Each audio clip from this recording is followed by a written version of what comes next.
Os invito a que abrais no Evangelho de Marcos, capítulo 3.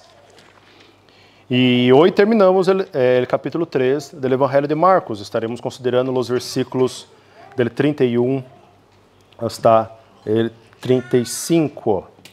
O Evangelho de Marcos, capítulo 3, a partir do versículo 31, nos diz o seguinte: Vienen después sus hermanos y su madre, y quedándose afuera, enviaron a llamarle.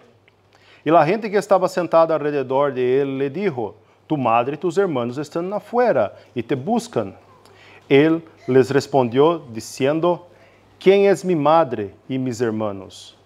Y mirando a los que estaban sentados alrededor de él, dijo: He aquí mi madre y mis hermanos. Porque todo aquel que hace la voluntad de Dios, ese es mi hermano, mi hermana y mi madre. Vamos orar, pedir a bendição do Senhor para esta predicação. Senhor Deus, Padre nuestro, te damos as graças por o texto que acabamos de ler. Te damos as graças por nossa igreja. Te damos as graças por a bendição que temos de poder estar aqui reunidos nesta manhã, considerando o texto bíblico. Deus, ajuda-nos a entender tu vontade. Ajuda-nos, Deus, a compreender tu palavra. Que tu Espírito Santo abra nossos corações, Deus, e ajuda-me também, Senhor, em meio de minhas lutas, de minhas dificuldades, de minhas debilidades, Deus. Sabemos que é tu Espírito Santo que obra em nossas vidas, não só em minha vida, mientras preparo o sermão, não só em minha vida, mientras expongo o sermão, mas principalmente na vida de cada um de tus filhos que estão aqui. Esta é tu mais grande preocupação, Deus, é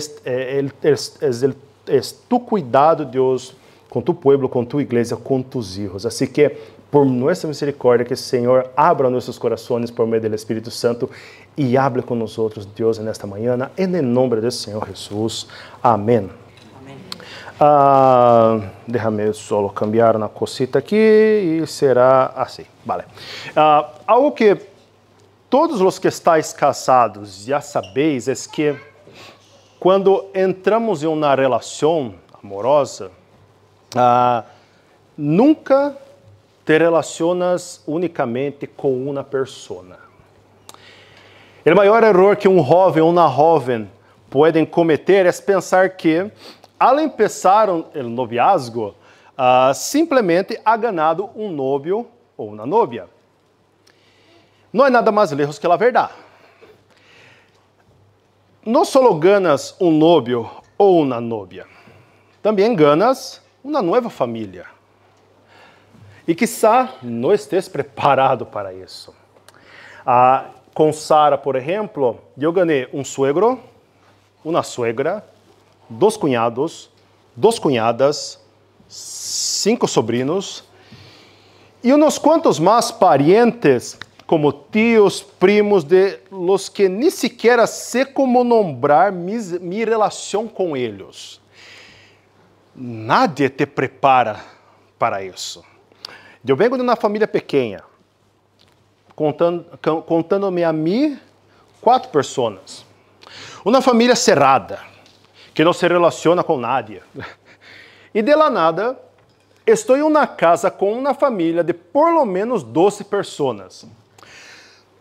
Não sei se logro poner em palavras lo que senti na primeira vez que estuve reunido com todos eles, pero foi como se eu hubiera estado meditando durante uns 25 anos em um monastério completamente silencioso e de repente despertara em meio de uma película de Transformers. Explosões, luzes, gritos, personagens que não sei de onde han salido, todo moviendo-se a la vez. Me acuerdo hasta hoje. E se não fora suficiente o choque cultural, tampouco queres ser o bicho raro em la nova família, sabes? Queres causar uma boa impressão a todos ali, sobretudo ao suegro. A princípio estás ali, tentando agradar a todos, estar bem com todos dentro de uma família que não é a tua. É um esforço, um verdadeiro esforço por não avergonçar a sua pareja delante de seus familiares. De tantas coisas tontas que tu podes fazer. Tu estás ali sempre controlando-te. Com o tempo, te acostumbras a tua nova família. Já não te sentes um bicho tão raro. Já notas também que eles ali tampouco são perfeitos, não? Te adaptas, te acomodas. Quero deixar bem claro que nem todo ha sido uma pesadilha, vale? Uma nova família também traz novas amistades, novas relações. Mi pareja favorita de amigos vino da família de Sara e agora são minha família também. Então, nem toda é pesadilha, pero é difícil entrar em uma nova família. Todos que habéis passado por isso já, quizá, tenéis o mesmo sentimento. Agora, imagina se esta família que tu queres entrar está composta por Deus el Padre, por Jesucristo el Hijo. Se cuesta entrar em uma família humana, quanto mais entrar em uma família onde todos os membros são perfeitos, santos, justos. Eu tentava esconder meus falhos da família de Sara, pero como esconder meus pecados de um Deus que todo vê, que lo vê todo? É impossível. É impossível alcançar seu nível. Impossível não decepcioná-lo. Impossível agradar a todas as pessoas da Trinidade por nossos próprios méritos. E, sin embargo, o texto que veremos hoje habla de algo maravilhoso e a la vez sorprendente, de como Jesus abre a porta a esta família santa, de como redefine quem pertenece realmente a esta família. O texto nos ensina que a verdadeira família, a que tem prioridade no reino de Deus, está composta por quienes hacen a vontade de Deus. Não por nascimento, nem por religião, nem por cultura, veremos que solo os que hacen a vontade de Deus, por meio de Cristo, pertenecem verdadeiramente à la família de Jesus. O pasaje de hoje, hermanos, ubicado no capítulo 3, vem da sequência de lo que hemos considerado na semana passada, na predicação de nosso irmão Ángel. E também, o que temos aqui está conectado com todo o que vem antes no Evangelho. Se os acordáis, traz os conflitos iniciais que Jesus tem com os religiosos, em los capítulos 12 e 3. Aqui, no versículo 7 do mesmo capítulo, nos diz que Jesus se retira ao mar com seus discípulos e uma grande multitude lhe sigue, pero não lhe seguem buscando um Salvador, não lhe seguem com desejo de conhecer mais a Messias, senão estão buscando-lhe por seus milagros, por suas curações, por seus exorcismos, não? E é nesse contexto, Jesus se aparta e chama a 12 para que estén com ele, para que aprendam de ele, para que hagam o que ele hace. E para isso necessitavam estar cerca de Jesus. O versículo 19 deste mesmo capítulo, no capítulo 3, nos diz que Jesus e seus discípulos regressam à casa, não? Então, esse é o contexto. Jesus regressa a uma casa junto com seus discípulos. Esta casa, como sabemos, estava em Cafarnaum, cerca da sinagoga da cidade, e provavelmente era a casa de Pedro e Andrés. O Evangelho de Marcos nos dá a sensação de que a casa de Pedro, de Simão Pedro, e a casa de Andrés, seu irmão, se converte no centro do ministério de Jesus na cidade de Cafarnaum. E como vimos na predicação anterior, a gente não deixa de buscá-lo. Lo persiguen, incluso ali. Hasta o ponto de que ele e seus discípulos não podiam nem comer pão. Em meio desta situação incômoda, nada tranquila, vimos a los religiosos, a los escribas, blasfemando contra ele o Espírito Santo, por causa dos milagros que Jesus hacía. Mira como em Marcos, e quero que estejam atentos a lo que passa no Evangelho, a revelação de quem é Jesus é de maneira progressiva. É um evangelho que tem muito movimento, não? Há muitas coisas passando em curtos espaços aqui, com cenas rápidas, pero a cada momento se nos añade uma nova peça de quem é Jesus, de como Jesus, o Hijo de Deus, cumpre sua missão como o Messias prometido. Começamos ouvindo a voz do Padre e a presença do Espírito em seu bautismo, confirmando seu ministério, sua autoridade para amar pecadores. Depois, uma capa mais com respeito à sua autoridade para sanar e perdonar. Depois, seu domínio sobre a lei, sobre o sábado, sobre os demônios. Com essas distintas capas de informação, Marcos quer que seus leitores entendam com claridade quem é Jesus. Pero ao mesmo tempo, há uma tensão aqui constante no Evangelho. Os que estão dentro do relato não entendem a Jesus. A multitud le sigue por interesse. Os líderes religiosos o acusam. Hasta seus discípulos malinterpretam uma e outra vez em todo o Evangelho. E agora, como vemos no texto de hoje, sua própria família tampouco lo entende. Los versículos 31 e 32 nos dizem o seguinte: Vienen después sus hermanos y su madre, y quedándose afuera, enviaron a llamarle. E a gente que estava sentada alrededor de ele dijo: Tu madre e tus hermanos estão afuera e te buscam. No sermão anterior vimos o conflito com os escribas, quienes acusam a Jesus de echar fuera demônios por el poder de Beelzebú.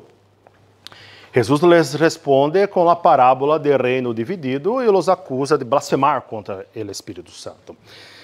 Todo indica então que Jesus sigue aqui na mesma casa em Cafarnaum e imaginaos provavelmente um salão repleto, lleno de gente, com seus discípulos cerca e a multitud llenando cada rincão desta casa.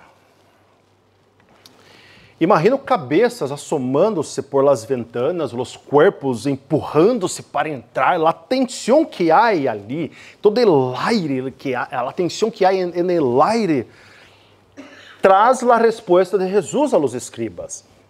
Estamos no mesmo cenário, todavia. E de pronto, mientras Jesus está contestando aos escribas, o mensagem interrompe a cena. Tu madre e tus hermanos estão afuera e te buscam. De la maneira como a casa estava llena, é muito provável que a mensagem tuvo que ir passando de boca em boca, quizá como aquele juego, ¿no? Que uno disse algo a uma pessoa e essa pessoa repite a seguinte, hasta o final da fila, da cola, hasta que chegou ao ouvido de Jesus. Não sei como chamar este juego aqui.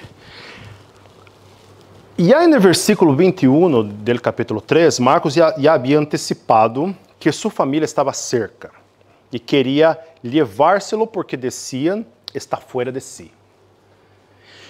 E agora los vemos afuera de la casa. Não estão entre os que escutam. É como mínimo surpreendente, porque é Cristo. É o Hijo de Deus encarnado. Quem não desejaria estar lo mais cerca possível de Ele? Se és tu hijo, tu hermano, parte de tua família, aún mais, porque sua família não está com Ele, como lo estão seus discípulos ali. Todo indica que tampouco eles compreendem del todo quem é Jesus. Maria seguramente intuía algo, não? Havia recebido a revelação antes de seu nascimento, pero, dadas as circunstâncias aqui, tudo parece confuso. Incluso para os suyos, Jesus é uma figura difícil de entender. Alguns o consideram um rabino especial, outros um profeta, que são um revolucionário. Não o veem com claridade. Não compreendem sua identidade. Segundo Juan 7:5, nem aún seus irmãos creiam em ele. Mais adelante, tras a ressurreição, los veremos orando com os discípulos em Hechos 1:14, e ali sim, haverá fé, haverá luz em seus entendimentos, pero aqui, nesse momento do Evangelho de Marcos, nem os suyos não creem, não entendem, estão fora. Jesus está em casa, rodeado de discípulos, e sua família está afuera. Não só afuera do espaço físico, sino também afuera da compreensão espiritual de quem ele é. E quantos, hoje em dia, igual que a família de Jesus, esta família biológica de Jesus, seguem afuera? Al igual, pessoas que conhecem a Jesus de nome, que sabem algo de ele, que quizás cresceram ouvindo de ele, que incluso têm uma relação familiar, cultural, religiosa com o cristianismo, pero não lo conhecem realmente quem ele é. Tem uma ideia vaga, parcial, equivocada de quem é Jesus. Alguns pensam nele como um bom maestro, outros como um modelo moral, outros como alguém que pode arreglar seus problemas. Pero não ha tenido, todavia, el alumbramento espiritual que les permita ver sua glória. Não ligado a confessar como Simão Pedro, tu eres el Cristo, el Hijo del Deus vivente. A quem iremos? Solo tu tens palavras de vida eterna. É assim que devemos conhecer a Cristo. E esta confissão que devemos fazer. Pero isso não é possível simplesmente por haber ouído falar dele. Nos disse, segundo aos Coríntios 4:6, porque Deus que mandou que de las tinieblas resplandeciese a luz, é Ele que resplandeceu em nossos corações para a iluminação do conhecimento da glória de Deus em la faz de Jesucristo. Isso necessitamos. Necessitamos que Deus resplandeça sua luz em meio de nossas tinieblas espirituais, porque só assim nossos corações serão alumbrados para conhecer a glória de Deus em la faz de Jesucristo, el Hijo de Deus. Isso é o que necessitamos, isso é o que muitos todavia necessitam neste mundo, isso é o que sua família biológica também necessitava. Necessitavam ser alumbrados por ele Espírito Santo para reconhecer realmente quem Jesus é. E antes de seguir com a resposta que Jesus dá quando é interrompido, para que não haja confusão aqui com o que o texto disse, creio que é útil fazer um breve parênteses sobre o tema de los hermanos de Jesus. Não sei exatamente de que contexto habéis venido cada um de vosotros, pero segundo a tradição que hayamos crescido, a alguns les pode sonar estranho que o texto hable de los hermanos de Jesus, porque em certos contextos se ensina a chamada virginidade perpétua de Maria, é decir, que Maria não teve relações com José e, por lo tanto, não teve mais filhos depois de Jesus. Para justificar este versículo e muitos outros que há nas Escrituras, alguns interpretam que seus irmãos, em realidade, eram primos ou parentes cercanos de Jesus. Não vou entrar em polêmicas nem debates com outras tradições, vale? Me atengo ao texto bíblico. Primeiro, a leitura mais natural de tu madre e tus hermanos é justamente essa. Tu madre e tus hermanos, los hijos de Maria. Segundo, se Marcos hubiese querido referir-se a primos ou a qualquer outro tipo de pariente de Jesus, habría utilizado outras palavras gregas disponíveis. Pero utilizou alephoi, que claramente significa hermanos. Lo mismo ocurre en el Evangelio de Mateo, en el Evangelio de Juan, donde también se menciona los hermanos de Jesús. Además, Lucas 2:7 nos dice que María dio a la luz a su primogénito, lo cual sugiere que hubo outros hijos después del primogénito, el primero generado.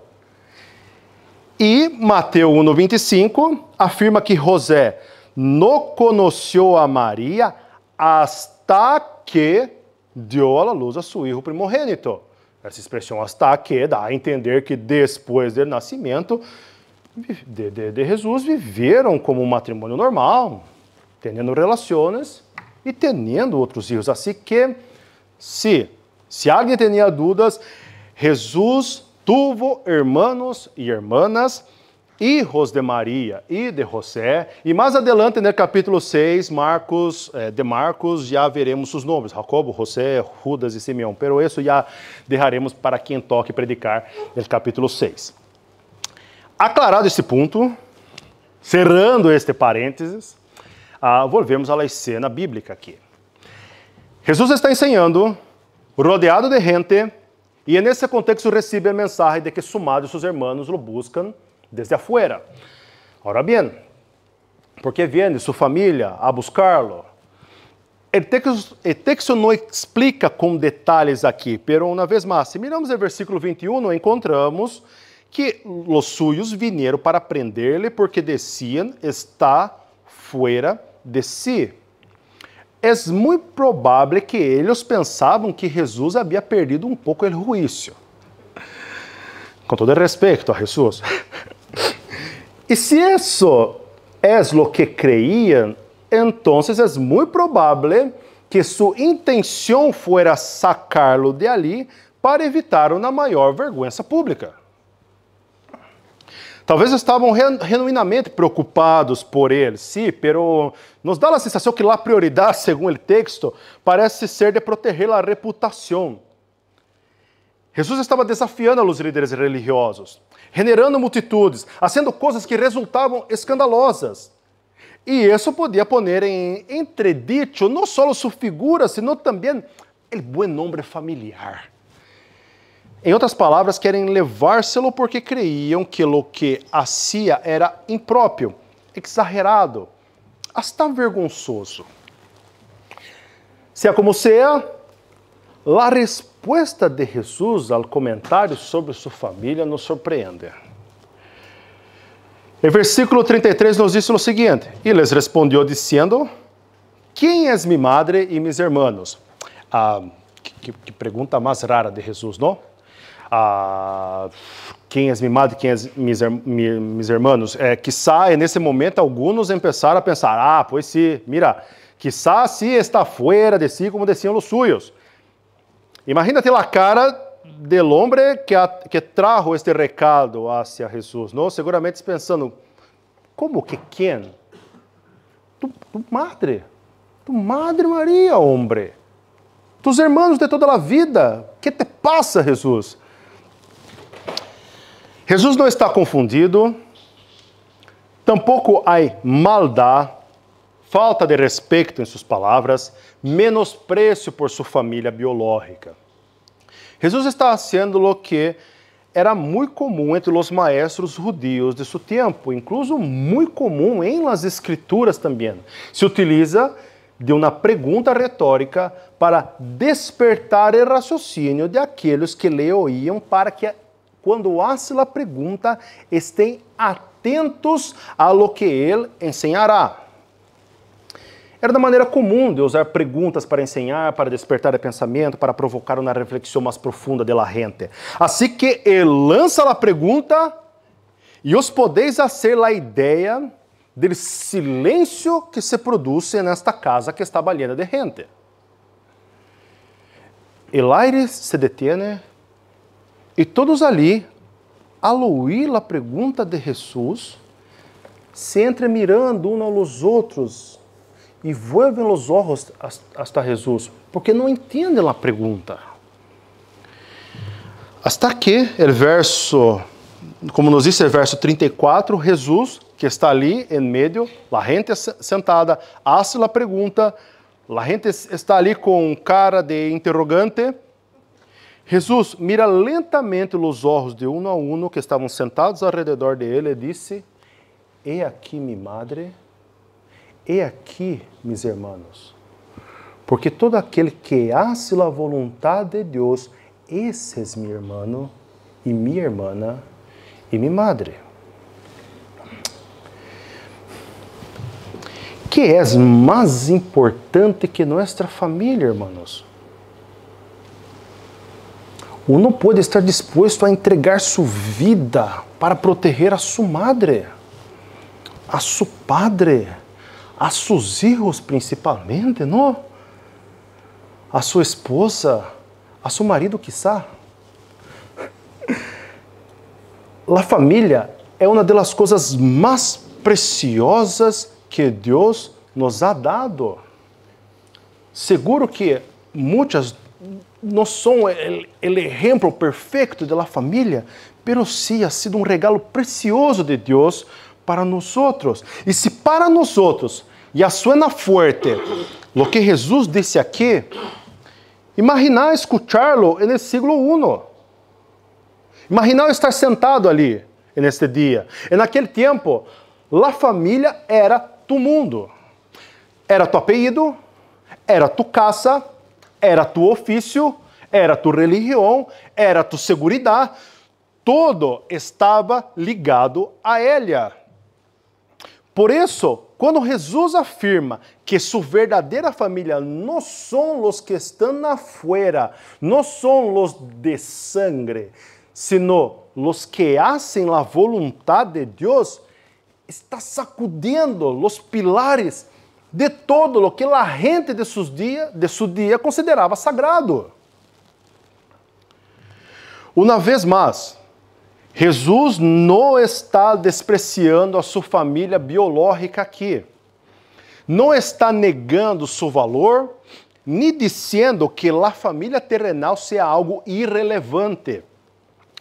Jesus amava a sua madre, aún clavado em la cruz, com o corpo roto, alma angustiada. Uma de suas preocupações foi assegurar que alguém cuidara de ela. Os acordados do Evangelho de João, capítulo 19, nos diz que Jesus confiou a Maria ao cuidado do discípulo a quem ele amava. Amava sua madre.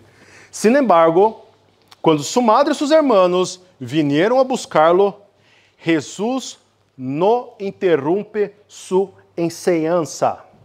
E não porque não los amara, sino porque nadie, nem sequer a sua própria família, tem um privilégio especial se não hace la voluntad de Deus. Nadie. Para Jesus não há exceções. Sua resposta deixa claro, explícito, que o critério para pertencer a sua família não é o parentesco, sino a obediência a Deus. Não está reemplazando sua família biológica, sino que está estabelecendo aqui prioridades eternas. Está mostrando que, aunque nossos laços familiares neste mundo sejam muito valiosos, também são temporais. Todos os vínculos humanos, irmãos, todos os vínculos humanos, por mais profundos, por mais hermosos que sejam, acabarão um dia. Pero a família espiritual, formada por los creyentes, por aquellos que hacen la voluntad de Dios, es una familia que no termina con la muerte. Es una familia que durará por toda la eternidad, reunida para siempre con el Padre, com o Hijo e com todos os redimidos. Por isso, Jesus nos chama a valorar como Ele os vínculos espirituais por encima de qualquer outro. Nos está invitando a pertencer a uma família que transcende esta vida. Nos diz Efésios 2:19, assim que já não sois estrangeiros nem advenedizos, sino conciudadanos de los santos e miembros de la familia de Deus. Nuestra relação com Deus, mis hermanos, deve estar por encima de qualquer outro vínculo, incluso mais allá de los más sagrados que podamos ter. Ele mesmo disse em outra ocasião, ele que ama padre a madre mais que a mim, não é digno de mim. Se alguno vem a mim e não aborrece seu padre, madre, mulher, hijos, não pode ser meu discípulo. Jesus está ensinando aqui que há um laço aún mais profundo que a sangre, o laço que une a quienes pertenecem à família de Deus, a família espiritual, formada por aqueles que hacen a vontade de Deus, hacen a vontade do Padre. Essa é a família que Jesus reconhece como verdadeira. Essa é a família que Ele vino a formar. Essa é a família a la que nos está invitando. E se Jesus não interrompe sua enseñança com a legada de sua família, que eu não interrompa a minha enseñança com a saída de minha esposa. E que alguém cuide dela, por favor. Os acordais que eu comentei que a revelação no Evangelho de Marcos é uma revelação progressiva. Jesus é o centro de toda a revelação que há aqui no Evangelho. E não é diferente aqui neste tema com respeito à sua família espiritual. O evangelista vai añadindo cada vez mais detalhes sobre sua identidade. E aqui añade uma capa mais. Jesus tem autoridade para definir quem é sua família. Ele determina os términos de esta nova relação com Deus. Ele é o ponto de referência para entrar em la família divina. Ser parte da família de Jesus é estar dentro e não fora. É estar em seu círculo de obediência, em intimidade com Ele. Assim como em Marcos 3, del meio da multitud, Jesus chama seus discípulos para que estejam com Ele, mientras que os demás permanecem fora. Agora também deixa claro que seus verdadeiros familiares não são os que estão fisicamente afuera de la casa, sino os que estão cerca, a seu alrededor, le escuchando e obedecendo. Jesus está aqui, hermanos, fundando um novo pueblo, uma nova família, não baseada em genealogia, não baseada em religião formal, sino baseada em uma relação viva de obediência a Deus. Los que escutam suas palavras e la obedecem são reconhecidos como verdadeira família de Cristo. Hermanos, Cristo é o novo Israel, el hijo obediente, que está formando um novo pueblo aqui. Um pueblo não basado em descendência física, não basado em la sangre, sino em la fé e la obediência a Deus. E por um lado, isso é profundamente esperançador, não? A ser parte da família de Jesus, agora, não depende de onde hayas nascido, nem de tu sangre, nem de tu genealogia. Qualquer que hace a vontade do Padre pode ser parte de sua família. E isso é incrivelmente inclusivo, não? Não importa se eres homem, mulher, jovem, anciano, rico, pobre, judío, gentil, esclavo, livre, qualquer que hace la voluntad de Dios es recibido como parte de la familia de Cristo. Há uma porta aberta. Há uma forma de entrar. Pero, ao mesmo tempo, nos plantea uma pergunta inquietante, não? Quem pode fazer realmente a vontade de Deus? Se dependemos de fazer a vontade de Deus para ser parte de sua família, quem poderá ser-lo? Eu peleei tanto para agradar a meus suegros e toda a família de Sara, para sentir-me parte de sua família. Imagina-te ter que agradar a Deus para entrar em la suya. Fazer a vontade de Deus parece algo impossível. Impossível. E de hecho, Romanos 3 lo confirma, não? Não há um justo, nem um a uno. Não há quem entenda. Não há quem busque a Deus. Não há quem haga lo bueno. Não há nem sequer uno. Assim que, se por um lado é desesperançador saber que a entrada desta família não está limitada a raça, status ou história, por outro lado, hermanos, é desesperante saber que nadie por si mesmo pode fazer a vontade de Deus. Nadie. Como podemos entrar na família de Cristo?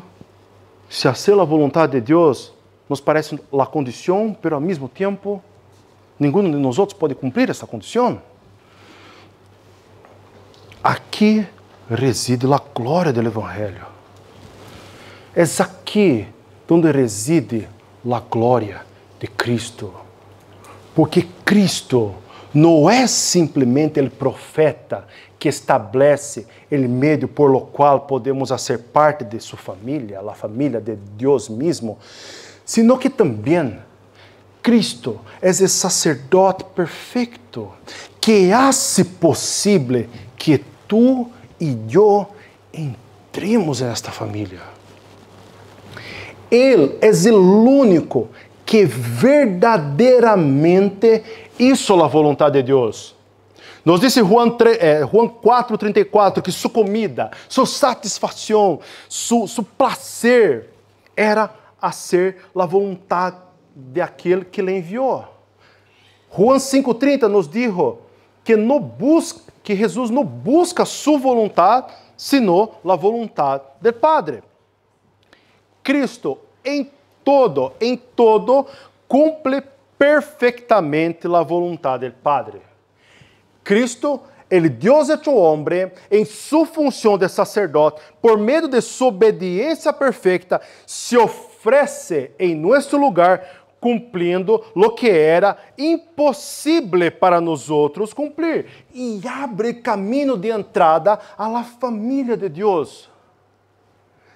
Gálatas 4 nos lo pone de la seguinte maneira: quando vino o cumprimento del tempo, Deus enviou a seu Hijo, nascido de mulher, nascido bajo a lei, para que redimiese a los que estavam bajo a lei, a fim de que recibiésemos a adopção de hijos. ¿Lo ves? Cristo viveu bajo a lei. Ele cumpriu perfeitamente a vontade de Deus. Ele hizo o que nós outros não podíamos fazer. E lo hizo para que fuéramos adoptados. Nós somos parte desta família por esforço, sino por la fé. A todos os que le recibieron, a los que creem em su nombre, les dio potestad de ser hechos hijos de Deus. Não entramos por linaje, não entramos por moral, não entramos por tradição, não entramos por religião, entramos única e exclusivamente por la gracia de Deus. Entramos por la fé. Entramos por crer, por confiar plenamente na obra de Jesus, confiar em Ele como nosso Senhor, confiar em Ele como nosso Salvador. E uma vez que entramos, algo cambia. Porque Deus não só nos adopta como sua família, como seus filhos, senão também que nos transforma, nos dá seu Espírito. Hemos leído em la lectura congregacional: não há condenação para os que estão em Cristo, porque andamos conforme ao Espírito. Lo que era impossível para nós outros, por causa de la debilidade de nossa fé, Deus lo hizo possível enviando a su Hijo em semelhança de carne. E agora, por la fé, temos o Espírito Santo, que clama a nossos corações que realmente hemos sido adoptados por Deus, que já somos seus filhos, que já vivimos para Ele. Agora, como seus filhos, como membros de sua família, não hacemos a vontade de Deus para ser seus filhos, lo hacemos porque já lo somos. Porque o Espírito Santo em nós outros nos corrige, nos forma, nos guia, nos santifica, nos dá o desejo, o poder de obedecer a Deus. E glórias a Ele por isso. Glórias a Deus, porque todo ha sido sua obra em nós outros, por meio de Cristo, por meio do Espírito. Hermanos, esta família centrada em Cristo não nasce aqui no Evangelho de Marcos.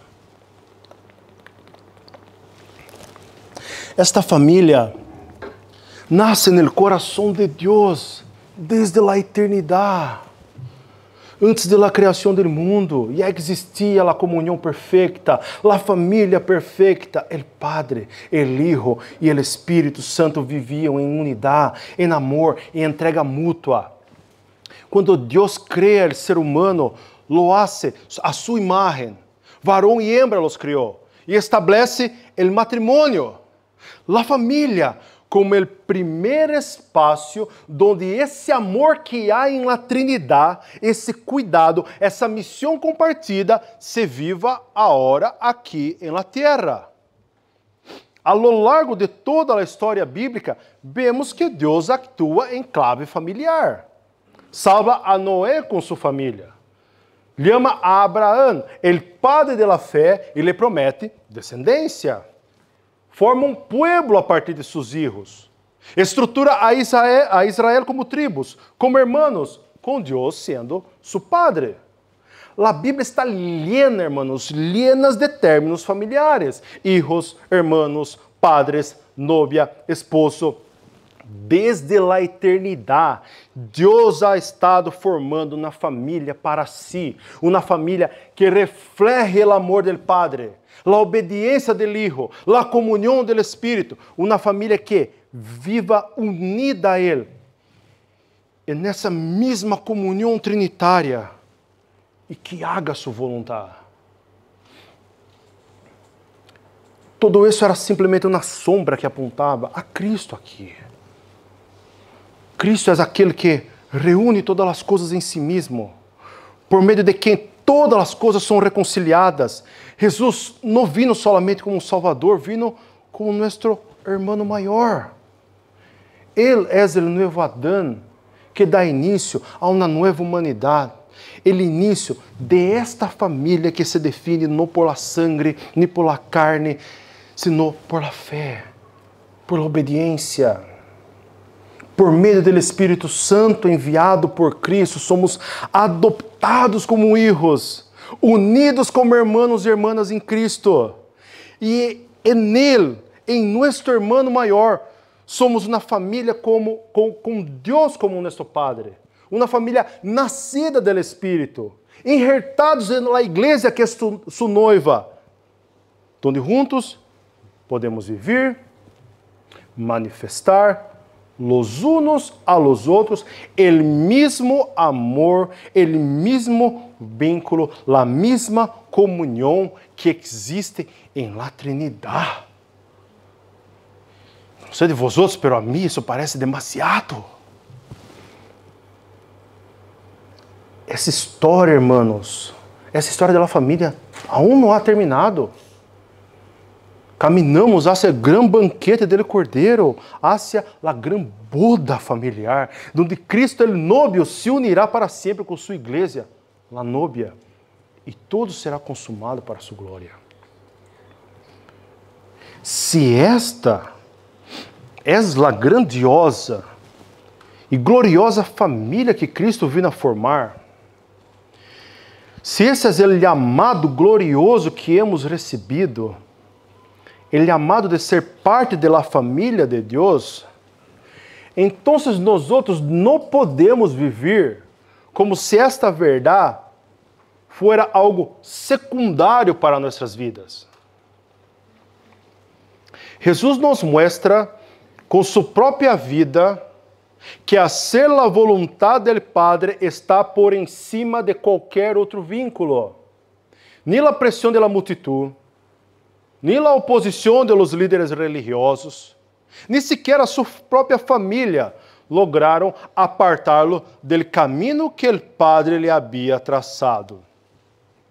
Ele não se distrajo, não se desviou, não abandonou sua missão, foi hasta a cruz e morreu por nós outros. Se somos parte de sua família, somos chamados a ser a vontade de Deus também. Se somos parte de sua família, somos chamados a viver como Ele, com os olhos fijos en el Padre, dispuestos a amar-lhe mais que a todo e mais que a todos. Por isso, quero perguntar-te, irmão e irmã, amas a Deus mais que a tu família? Que a tus hijos? Que a tu padre? Que a tu madre? Que a tu pareja? Há algo ou alguém que ocupa o lugar que solo lhe pertenece a Ele?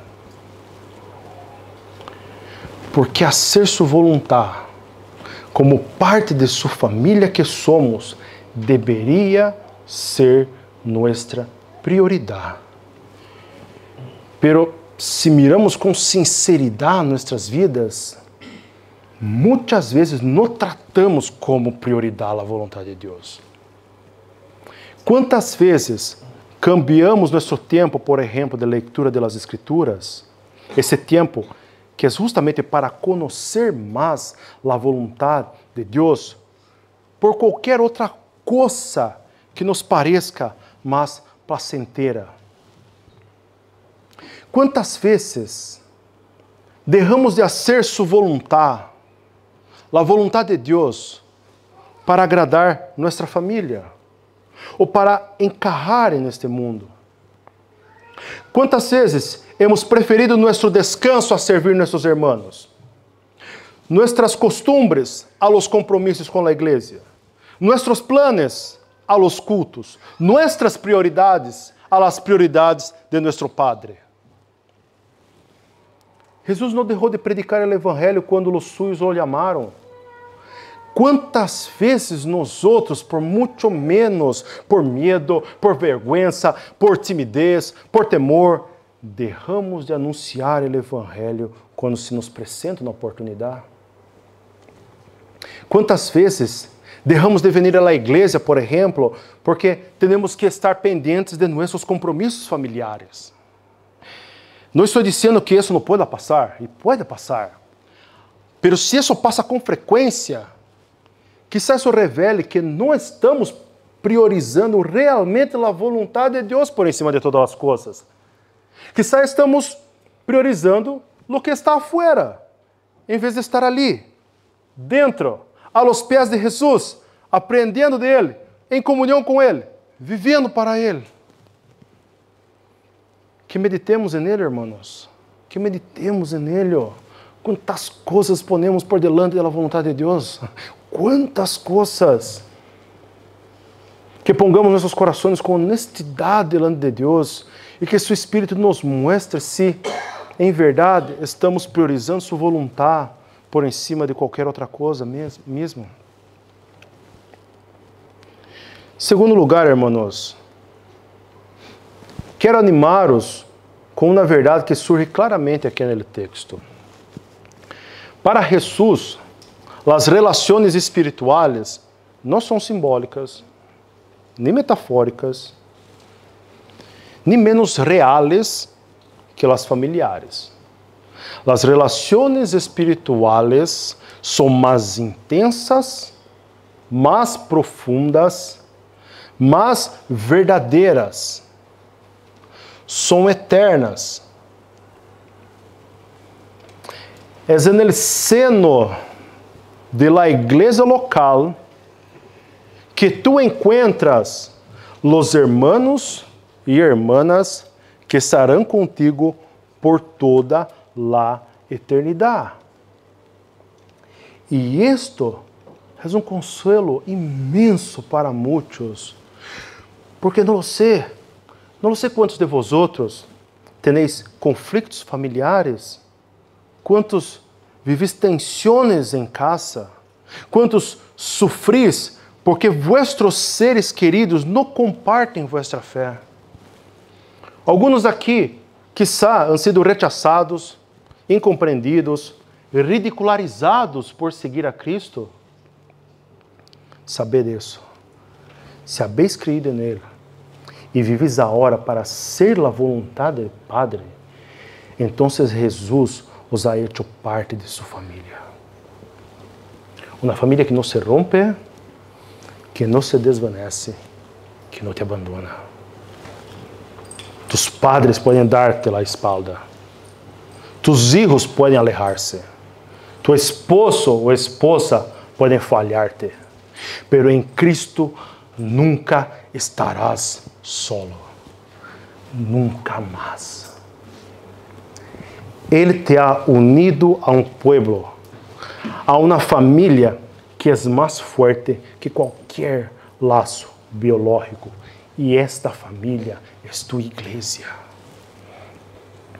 Crê nesta realidade espiritual. Crê que a igreja é tu verdadeira família. Crê que não estás solo. Confia em tus hermanos e hermanas em la fé. Quando lleguen as lutas, as tentações, o desânimo, não te aísles. Não penses que tus problemas não importam na igreja. Não creas que tu vida privada é um assunto separado de tu vida como parte deste corpo que é de Cristo. Não creas que tienes que sobrelevar-lo todo em silêncio. Deus te ha dado uma família para sostener-te, orar por ti, ajudar-te. A igreja é um meio de graça. É a provisão do Padre para acompanhar-te em tus cargas. Jesus mesmo lo prometeu em Marcos 10, que todo el que haya dejado algo, família, casa, terra, por amor a Ele e ao Evangelho, receberá muito mais agora nesta vida e em la venidera, em la vida eterna. Se has perdido algo, pero estás em Cristo, has recebido 100 vezes mais. Primeiro em la igreja por meio de tus hermanos e hermanas e depois em la eternidade, junto a los incontáveis santos redimidos no novo céu e na nova terra. Abraçar a esta família, honrar esta família, valorá-la como lo que é um regalo de Cristo para nós outros, é uma señal viva de que nunca estaremos solos. E se esta família é um regalo, lá estamos tratando como tal. Jesus nos une como irmãos e irmãs em la fé. Essa unidade é real, é prática. Implica compromisso, cuidado mútuo, comunhão. Como estamos demonstrando isso em nossas vidas? Será que preferimos passar mais tempo com os amigos não creyentes que com nossos irmãos em la fé? Será que para nós outros, ser miembro da igreja é só ter o nome em uma lista, sem implicar-nos de verdade em la vida uno de los outros? Pensemos, se alguém de nossa família terrenal tem uma dificuldade, seguro que estaríamos ali, sem dudar. Pero quando um irmão ou irmã de la fé tem uma luta ou uma necessidade, que hacemos? Oramos e já está. Sentimos o mesmo desejo por ajudar, o mesmo amor. Mira a tu alrededor, hermano. Mira a tu alrededor. É tua família. E quizás está sentado ao lado de alguém que tem uma necessidade, que está passando por uma situação difícil e nem sequer lo sabes. No lo des por hecho. Pergunta, não ora, depois, não, por supuesto. Interessa-te. Pergunta-lhe como está. Se necessita de algo. Se puedes ajudar em algo. Se está tudo bem em sua casa, em seu trabalho, ou se tem alguma preocupação. Não lo olvides, esta é tua família. Que nos acordemos das necessidades uns dos outros e não pensemos simplesmente em nosso prazer, em nossa vida, em nosso mini universo. Que passemos tempo juntos. Que não nos olvidemos de los que estão débiles em la fé. Les amemos. Que quedemos a tomar um café para escutar, para animar. Que cuidemos de los enfermos, de los maiores de nossa igreja, que nos ofereçamos a limpar, a hacer compras, a acompanhar-lhes algo, que ajudemos a quienes têm hijos pequenos, que recorramos a quem não tem coche, que animemos a los que estão desanimados, que vivamos como uma família, porque isso é o que somos.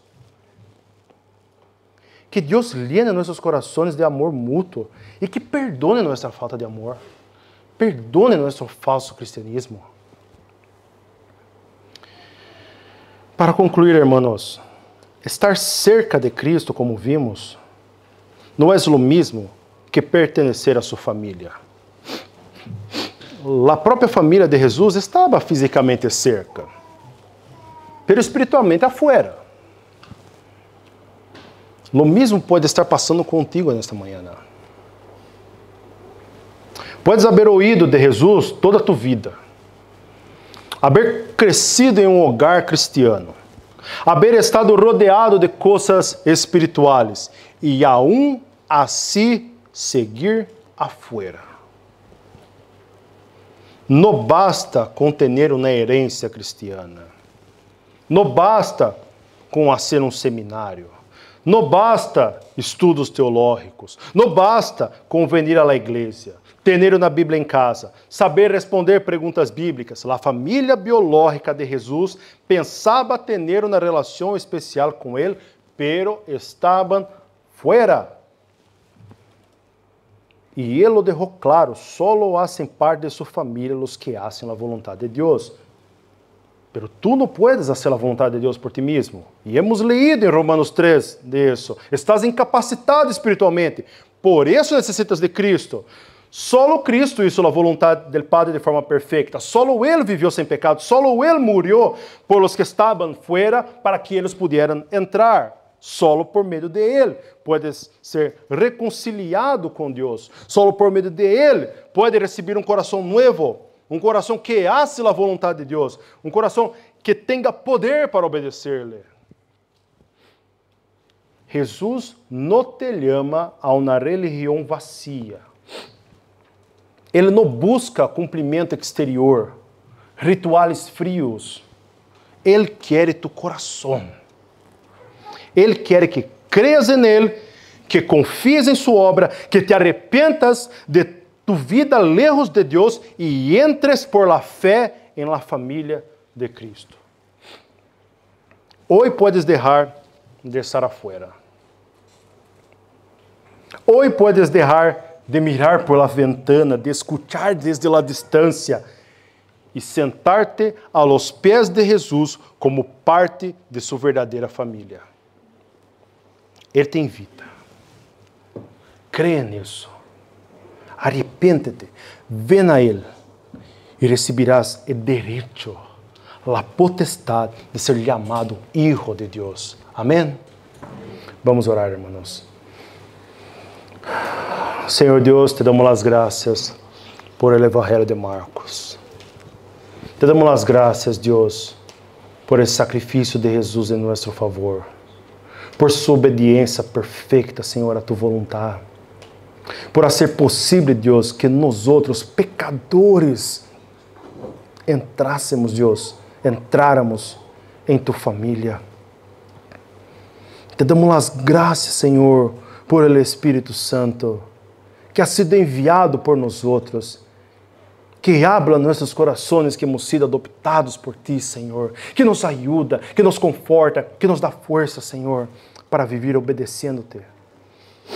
Graças, Senhor, porque Tu has hecho todo e sigue haciendo todo, Deus. E agora manifesta tus hechos em meio da igreja local, Senhor. Ajuda-nos, Deus, a amar nossos irmãos como nossa verdadeira família espiritual, que tem prioridade para Cristo. Ajuda-nos, Deus, a preocupar-nos com nossos irmãos, a cuidar-nos uns dos outros, a amar-nos uns aos outros, Senhor. E perdona-nos por não cumprir com a oração de Tu Hijo, Deus, de sermos uno entre nós outros, uno com Cristo, para que o mundo veja a Tu glória. Ajuda-nos, Deus, a glorificar Tu nome em meio da união familiar que Tu esperas de nós outros. Ajuda-nos, Deus, ajuda-nos a sair de nosso universo, a deixar o egocentrismo, a deixar nossas preocupações e preocupar-nos com os demais, com nossos irmãos em la fé, com as necessidades de nossos irmãos. Ajuda-nos, Deus, como igreja, fortaleça-nos, Deus, e que Tu Espírito Santo haga crescer o vínculo que há entre nós outros. Ajuda-nos, Deus, porque por nossas próprias forças não podemos fazer Sua vontade.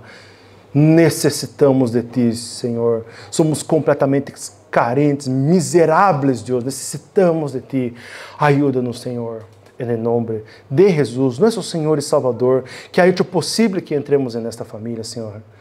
Em nome de Ele que te pedimos. Amém.